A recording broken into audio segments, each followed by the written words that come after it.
saya ingatkan kembali kepada aparat penegak hukum untuk memproses tindakan pidana tanpa pandang bulu dan tanpa tebang pilih. Pemerintah tidak akan campur tangan terhadap penegakan hukum, dan aparat penegak hukum harus profesional dan sesuai dengan hukum yang berlaku. Jadi pada prinsipnya Polda Metro Jaya siap membantu mencari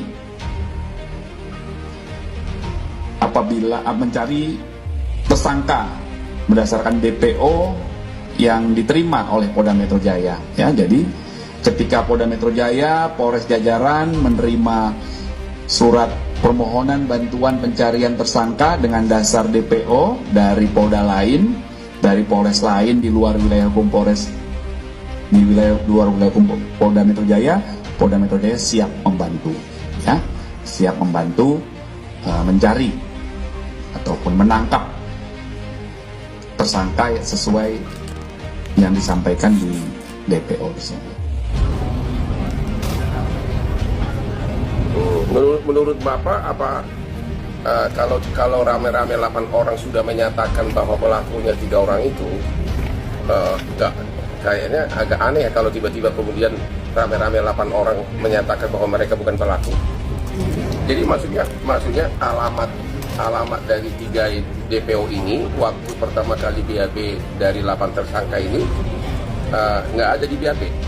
Artinya ada sesuatu. Harusnya kalau sudah ada nama yang didapatkan, itu sangat mudah dilakukan penangkapan oleh penyidik.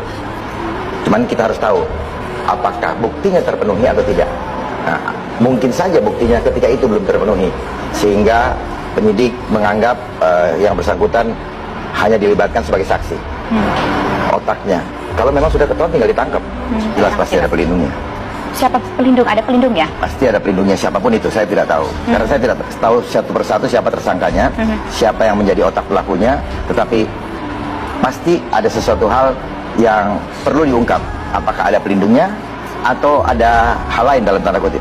Saya tidak mau mengulas terlalu jauh karena itu adalah ranah daripada penyidikan. Kurang etis kalau saya sampaikan di sini. Jadi sudah sangat jelas ya, karena ada korban dari salah tangkap yang dilakukan oleh oknum.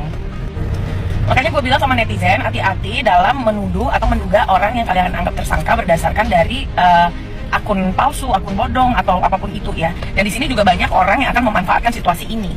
Kasus ini sudah pasti akan sulit, karena apa? Karena dari awal saja sudah banyak kejanggalan dan ketidakjelasan. Untuk cerita ruda paksa itu, kalau gue masih meyakini satu TKP dan tidak ada ruda paksa. Kalaupun ada hasil visum yang menyatakan adanya tanda-tanda bekas spam, ya, bisa aja itu terjadi. Kita nggak pernah tahu apakah mereka kurang pacaran atau bagaimana. Tapi kalau melihat dari posisi mayat atau posisi foto asli dari korban Vina dan Rizky Rudiana, kita bisa menganalisa bahwasannya TKP-nya hanya satu dan di sana terjadi pemukulan di tempat tidak berpindah-pindah seperti itu. Makanya semoga ini diusut ulang itu yang paling benar sih menurut gue ya. Jadi banyak korban sih sebenarnya di sini, korban salah tangkap ataupun korban yang terbunuh ya. Kemarin gue sudah mengangkat kasus ini dan kejanggalan-kejanggalan lainnya itu dari story Instagram gue. Dan kemarin juga TV One di dalam program 2 Sisi membahasnya. Artinya analisa gue juga jarang salah. Kejanggalan pertama, Facebook Vina. Facebook ini terakhir postingan itu 2015. Tetapi kalau mau di-scroll di bawah, paling bawah dimanapun postingannya, tidak ada di tahun 2016 pada saat kejadian. Rekan-rekannya Vina ataupun keluarganya itu mengatakan ucapan-ucapan bela sungkawa atau menceritakan tragedi tersebut, tidak ada. Di FB yang dikatakan netizen adalah Eki, yang ini dia. Ini juga sama, tidak menunjukkan hal tersebut di kolom komentar. Dan pada akhirnya orang yang merasa memiliki foto tersebut membuka suara. Dia berkata bahwasannya dirinya adalah Alan dan masih hidup. Dia bukan Eki, dan faktanya adalah ya benar.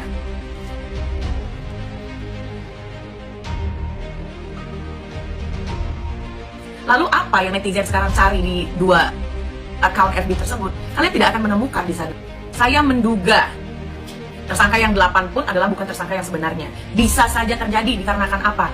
Ada banyak oknum yang melakukan salah tangkap asal-asalan demi sebuah promosi jabatan.